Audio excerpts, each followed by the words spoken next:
할렐루야, 여러분 좋은 아침입니다. 2월 8일 목요일 아침이 되었는데요. 오늘도 하루 한 말씀으로 주님과 동행하는 복된 하루 보내시기 바랍니다. 오늘부터 5일 동안 우리 야고보서의 말씀을 함께 묵상하려고 하는데요. 오늘은 야고보서 1장입니다. 22절로부터 27절까지의 말씀을 제가 봉독해 올립니다. 너희는 말씀을 행하는 자가 되고 듣기만 하여 자신을 속이는 자가 되지 말라. 누구든지 말씀을 듣고 행하지 아니하면 그는 거울로 자기의 생긴 얼굴을 보는 사람과 같아서 제 자신을 보고 가서 그 모습이 어떠했는지를 곧 잊어버리거니와 자유롭게 하는 온전한 율법을 들여다보고 있는 자는 듣고 잊어버리는 자가 아니요 실천하는 자니 이 사람은 그 행하는 일에 복을 받으리라. 누구든지 스스로 경건하다 생각하며 자기 혀를 재갈 물리지 아니하고 자기 마음을 속이면 이 사람의 경건은 헛것이라. 하나님 아버지 앞에서 정결하고 더러움이 없는 경건은 곧 고아와 과부를 그 환난 중에 돌보고 또 자기를 지켜 세속에 물들지 아니하는 그것이니라. 아멘. 주님의 말씀입니다. 주님께 감사드립니다. 이 아침에 우리에게 주신 하나님의 말씀을 가지고 행함으로 참된 믿음을 소유하라 라는 제목으로 말씀을 증거하도록 하겠습니다. 오늘부터 우리 야고보서의 말씀을 함께 묵상합니다. 종교개혁가 마틴 루터는 야고보서를 지푸라기 서신이다 부르면서 그것을 좀 폄하하면서 평가했습니다. 종교개혁의 원리인 오직 은혜, 오직 믿음의 원리에서 야고보가 행함을 강조하기 때문에 벗어나 있다 이렇게 본 것이죠. 그래서 사람들은 이 종교개혁의 원리가 있는 오직 은혜, 오직 믿음을 대변하는 로마서와 행함을 강조하는 야고보서는 성경 안에 서로 대척점에 있다라고 이렇게 이해해 왔습니다. 하지만 이것은 성경에 대한 오해와 무지입니다. 종교개혁의 원리를 루터가 발견한 로마서조차도요, 전반부는요, 오직 믿음에 대한 의미를 강조하고 있고요, 후반부는 그 믿음을 행하는 삶이 무엇인가에 대해서 이야기하고 있다는 것을 잊지 말아야 하는 것이죠. 그런 의미에서 믿음의 의미를 곡해하는 이들에게 야고보서는 매우 중요한 의미를 지니고 있습니다. 오늘 말씀에서도 행함이 없는 믿음은 참된 믿음이 아니다.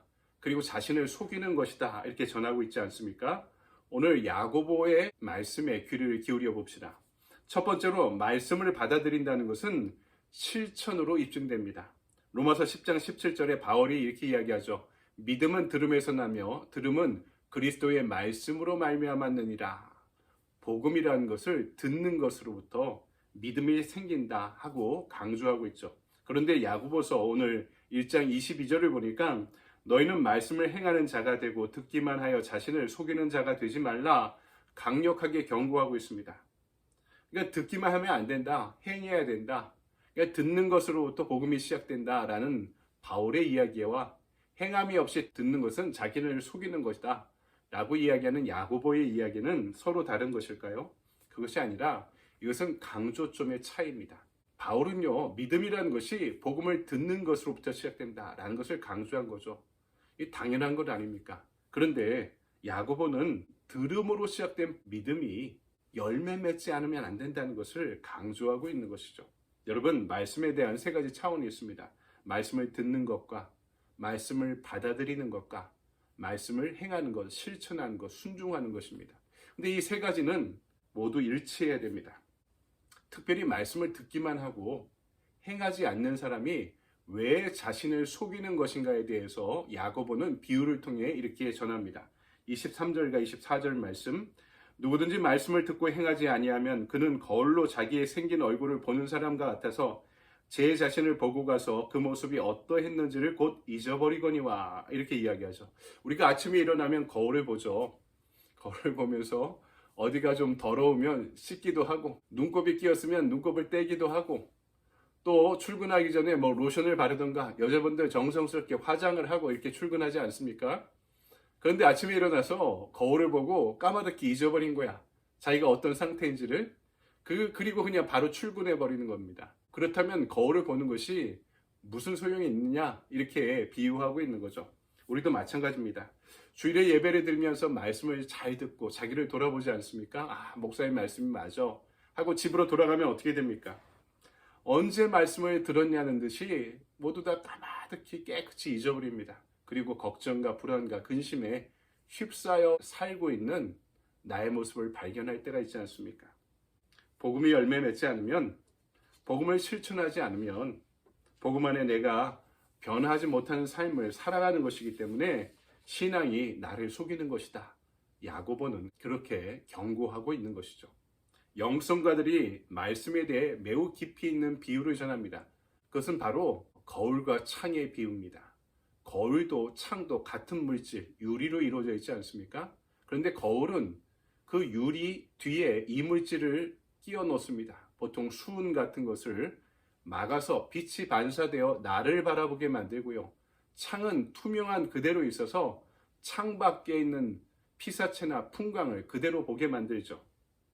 여러분, 말씀이란 유리를 두고도요, 내 죄와 욕망이 그것을 가리고 있으면 나만 보게 만들어서 매우 자기만족적인 신앙생활을 하게 만듭니다. 하지만 우리가 말씀 자체를 깊이 묵상하면은 그것이 창이 되어서 성령의 인도하심 가운데 그 말씀을 전하시고 그 말씀을 통해 역사하시고 우리를 인도하시는 하나님을 바라보게 만드는 것이죠. 그래서 우리는 내 뜻, 내 만족, 내 욕망으로 말씀을 읽지 말고 말씀을 묵상할 때 듣고 읽고 묵상하며 주시는 성령의 감동에 순종해야 하는 것입니다. 그럴 때 말씀은 살아 역사하며 좌우에 날선 검과 같이 나를 찌르고 쪼개고 그리고 고치는, 나를 변화시키는 능력이 될 줄 믿습니다. 아멘. 두 번째로, 그렇다면은 참된 경건은 무엇인가? 오늘 야고보가 우리에게 묻고 있습니다. 말씀을 듣고 받아들이고 실천함으로써 믿음을 입증해야 한다면은 어떤 영역에서 이것이 이루어져야 하는가? 예수님의 형제이자 초대교회의 지도자였던 야고보의 서신을 어떤 공동체가 어떤 상황 가운데 읽게 되었을까요? 이에 대한 많은 연구가 이루어졌는데요. 다음과 같은 특징이 몇 가지가 나타납니다. 먼저는 이 야고보서를 읽는 수신자들이 누구인가? 학자들은요, 팔레스틴 변경에 있던 농촌 공동체의 초대교회였다라고 이야기합니다. 그리고 초대교회가 시간이 지나면서 믿음으로 의롭게 된다는 바울의 복음을 너무 구태의연하게 받아들이기 시작한 것이죠. 시간이 지난 겁니다.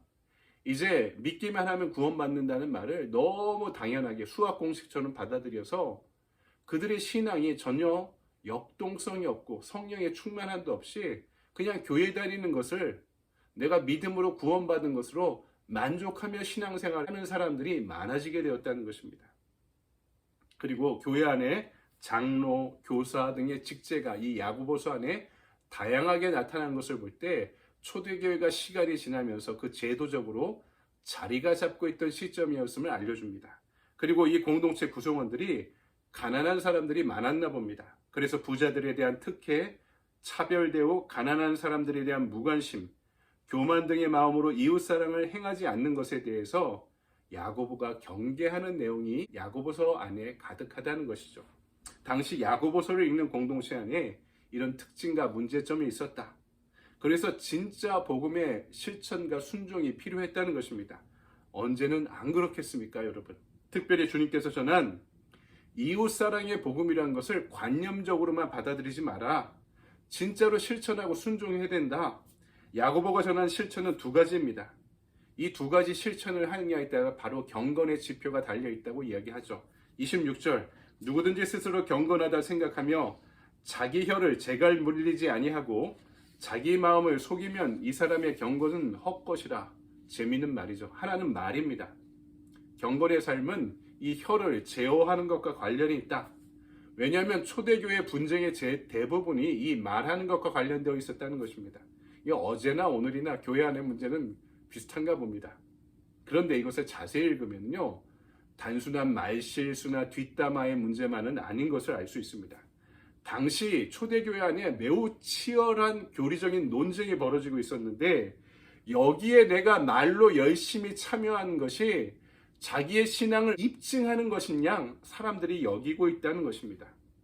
이것이 교회의 지도자인 야고보가 보기에 그냥 자기 기만에 빠진 것에 불과하다는 거죠.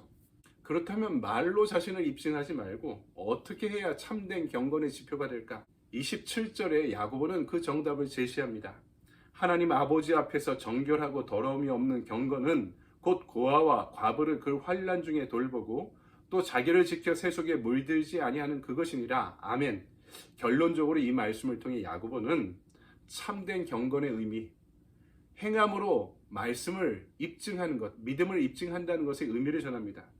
그것은 첫 번째로 하나님 앞에서 정결하고 더러움이 없는 경건, 스스로의 몸과 마음을 돌보는 성결한 생활이 필요하다는 거죠.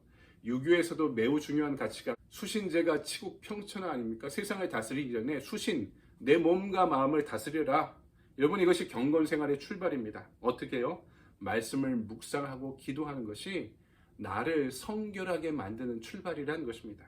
두 번째, 고아와 과부를 그 환난 중에 돌보고 사회적 약자를 돌보는 사회적 실천이 경건이라는 것입니다. 성화, 우리 감리교에서도 성화를 매우 강조하는데요. 이 성화는 개인적 성화와 사회적 성화로 나눠집니다. 내가 먼저 거룩하게 변모하는 것과 사회를 거룩하게 변모시키는 것, 그 가운데 무엇이 있습니까? 약자들을 돌보면서 사회를 변화시키는 것입니다. 교회는, 신앙생활은 사회를, 시대를 변화시키는 사회적 섬김과 실천으로 나아가야 한다는 것입니다. 오늘 내 주변에 내가 돌봐야 하는 약자는 누구입니까? 세 번째, 자기를 지켜 세속에 물들지 않는 것이라 이야기합니다. 세상의 시류를 따라가지 않는 날카로움이 필요하다는 거죠. 여러분, 사람들은 세상의 흐름을 따르는 것이 리스크가 적다고 생각합니다. 맞죠? 많은 사람이 선택하는 것에 리스크가 적죠. 그래서 세상의 시류를 우르르 몰려다니며 따라가는 것이 지혜라고 생각합니다. 하지만 복음을 따르는 경건의 사람은 시대와의 불화가 있더라도, 모두가 가는 길과 다르다 할지라도 세상의 흐름을 따르기보다 그 흐름을 거슬러 올라가 원료인, 본류인 예수 그리스도께 나아와 푹 잠겨져 새로워지는 것을 뜻합니다. 이것이 진정한 영성이고 진정한 복음이죠. 여러분, 오늘 하루 경건의 모양만이 아니라 이렇게 경건의 능력과 지표를 지니고 살아가는 저와 여러분의 참된 하루가 되기를 주님의 이름으로 간절히 축원드립니다. 아멘. 적용의 질문입니다. 내가 이미 들어 알고 있지만 실천을 주저하는 말씀이 있다면 무엇입니까? 오늘 이를 위해 무엇을 결단하고 실천하겠습니까?